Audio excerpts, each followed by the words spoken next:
Title: The Hands That Held Me. In a small village named Devgaon, surrounded by fields of wheat and mustard, stood a tiny mud house with a thatched roof. It was not beautiful from the outside, but inside lived a woman whose heart was bigger than the sky. Her name was Radha. Radha was a widow. Her husband died when their only son, Aman, was just 3 years old. Since then, Radha had worked every single day to raise him.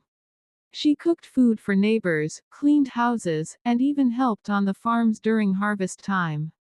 Her hands were always tired, her feet cracked from walking barefoot, but her eyes sparkled with one dream: to make Aman a successful man. Radha never complained. She laughed when Aman laughed. She cried only when no one was watching. Her world began and ended with her son.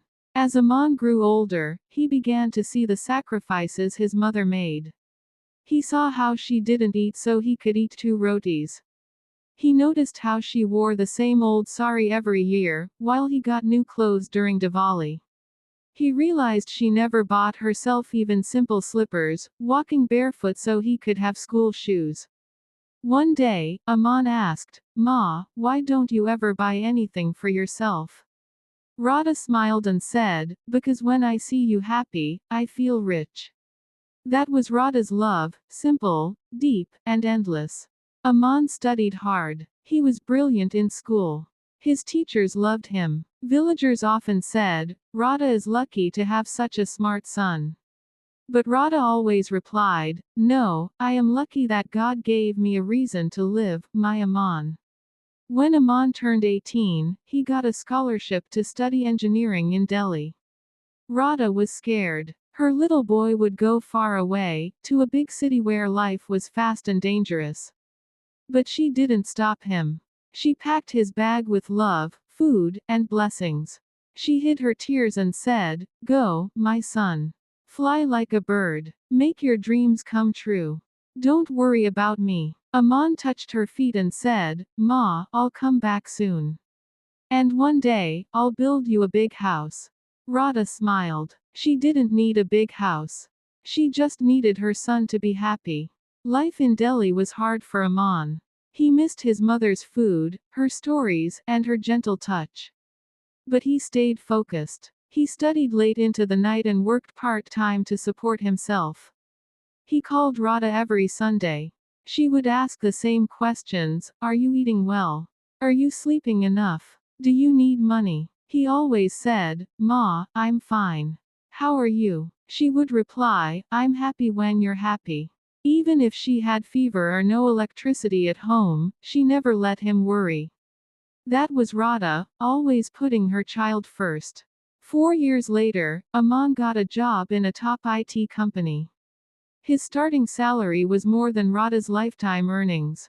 He was thrilled. He sent his first salary to his mother and said, "Ma, now I will take care of you."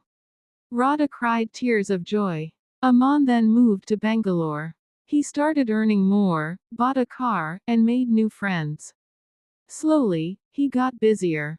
The Sunday calls became monthly calls. Visits home became once a year. Radha waited every day near the village bus stop. Every festival, every birthday, she would hope, maybe Aman will come today. But Aman didn't. He wasn't a bad son. He just got lost in the world. He thought, "Ma will understand. She always does." And she did. But it still hurt. One winter, Radha fell seriously ill. She had fever for weeks.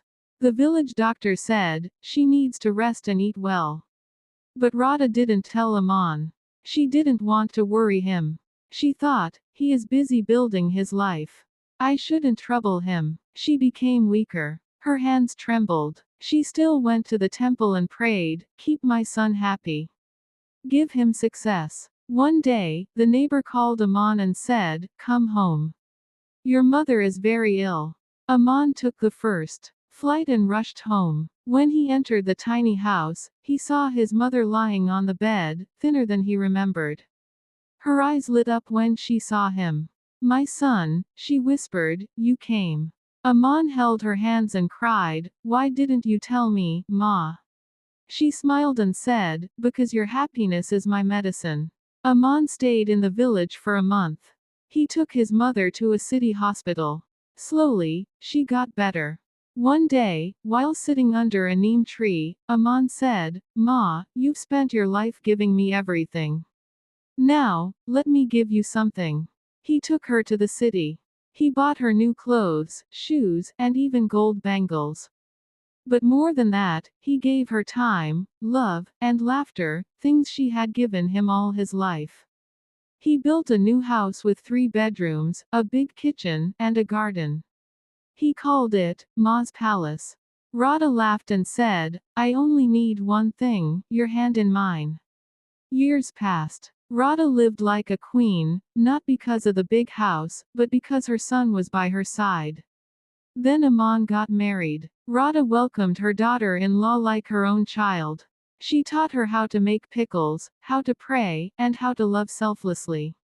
One day, Aman became a father. When he held his newborn son, he looked at his mother and said, "Now I understand what love truly means." Radha smiled with tears in her eyes. Her hands, once rough from hard work, now held the soft fingers of a new life. The circle of love was complete. One morning, Radha sat on the swing in her garden and wrote a letter to Aman. "My dear son, you gave me the world. But always remember, the biggest house, the best food, and all the money, none of it matters more than time and love. Hold your child close. Be kind to your wife. And never forget your roots. A mother doesn't need diamonds. She just needs her child to look into her eyes and say, 'Ma, I love you.' Love, your Ma." Aman read the letter and cried. He framed it in his living room. Every time he looked at it, he remembered the woman who built his world with her bare hands, her endless love, and her quiet strength.